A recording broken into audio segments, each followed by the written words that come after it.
welcome to another episode of In the Kitchen. I am Jen, and this is my kitchen.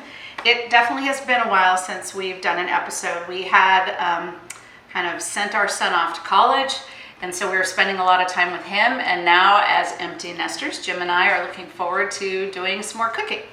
So one of my favorite recipes, I've never made it before, is Bolognese sauce. Whenever I go to an Italian restaurant, that's usually one of the things I want to order. So I looked up a recipe, did a little research. Marcella Hazan's Bolognese sauce is supposed to be quite excellent and has a lot of 5 stars, so I thought I'd try this. But then in my haste, I got the recipe and I got all the ingredients for that. I remembered that I have The Cooking of Italy, and I got this book. It's a Time Life book from years and years ago, and we did the cannelloni out of this recipe, and it was quite spectacular. So what I've decided is we'll just do it another show, another episode, and we'll do Bolognese 2 ways, and then we'll have to decide which one we like better. Pasta Bolognese is a very simple recipe. The first thing I'm going to do is I'm going to chop up the carrots and the celery and the onions, and then we'll come back to actually putting it together in the pot and cooking. A note for next time, I would finely dice the carrots and celery. I thought they would cook down more within the Bolognese, but they did not.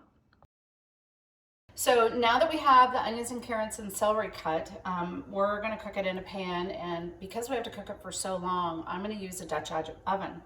The recipe calls for 3 tablespoons of butter. I'm going to use 6 because I'm doubling, and I chopped it up just so it will melt a little quicker and easier. And then I'm going to add some olive oil to the pan. And so when this melts down, I will add the onions, and then I will start cooking up our base. Okay, so my butter and my olive oil have melted, and so now I'm just going to add the onions. Again, it called for a 1/2 cup, but hopefully I don't mess this up doubling it, but I'm doubling. And so I'm just going to cook the onions for, I don't know, a minute or 2 until they become translucent. So that won't take too long. And then once the onions are cooked down, then I'm going to add this celery and carrots, and then that will cook for probably another 5 minutes until they soften up just a bit.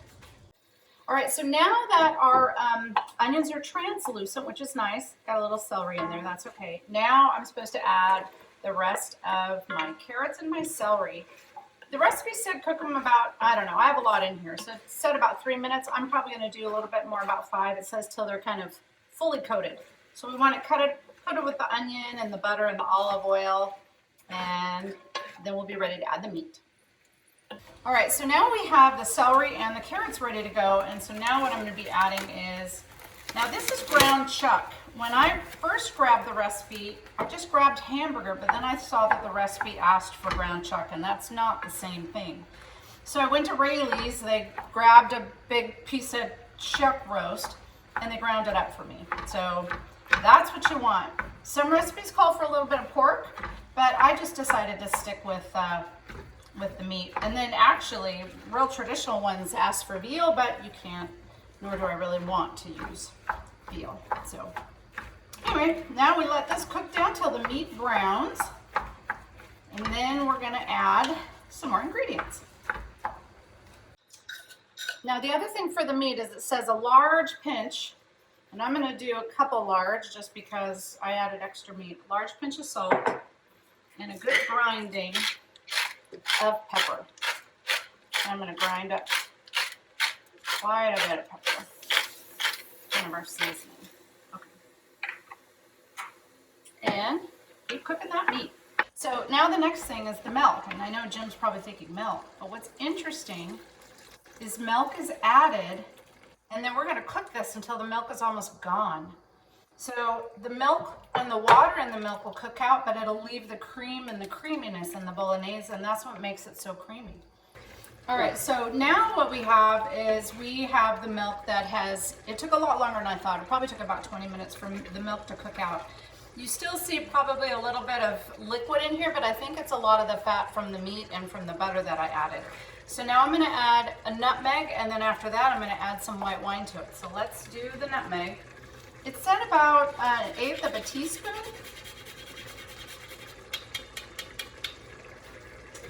And then the wine is 2 cups of wine. And so just like what we did with the milk, we're gonna do with the wine. Now I did look at a couple of different recipes. It really depends on the flavor you're trying to impart in the Bolognese. They said a dry white wine, so I used a Chardonnay, but you can also do red wine. And I think what I read is if you're gonna cook it longer, a red wine would be good. If you're not cooking it as long, even though this is still gonna cook about 3 hours, the Chardonnay might be better. I think the red, if you use a red wine, you need to cook it probably 4 to 5 hours, just to take some of the, I don't remember what they said, maybe some of the bitterness out. So again, now we have a liquid version. It's probably gonna take another 20 minutes or so for this to cook down, and I'll show you when it's done, but yeah, it's quite liquidy. We'll cook it down, probably 20 minutes, and we'll show you when we're done. All right, so now you can see that after I've added the 2 cups of wine, this has cooked down quite a bit. So it's kind of amazing. I've added 2 cups of milk and I've added 2 cups of wine and I've cooked it all down and I'm kind of left with the same bit of meat. So now I'm gonna add all of my tomatoes. Ooh, gosh, I didn't do that very well. All right, now, we mix it all in, and this is my leftover that's gonna cook for 3 hours. And on occasion, I'll be adding water as it dries out. So we'll see how it goes. So the sauce has dried out a little bit because it's been cooking a while. So I'm using this existing can that I have. It's got still a lot of tomato like juice and flavors, and instead of letting it all go bad, I'm probably adding about half a cup of water to the mix, so come on over and you know.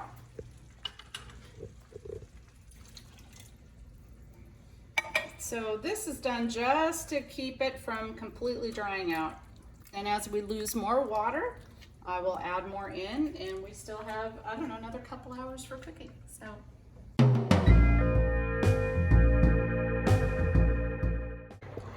Okay, so I've mixed the sauce with the pasta, and I put some fresh little grate of Parmesan on here, and we will see. I was gonna try to make homemade pasta, but I was too tired. So it's not homemade pasta, but it's a Y'all nice tasted pasta already? salad. And we're the, No, we will. We're the, We will. Try it We right will. now. First meat in 2 months. So good. Delicious.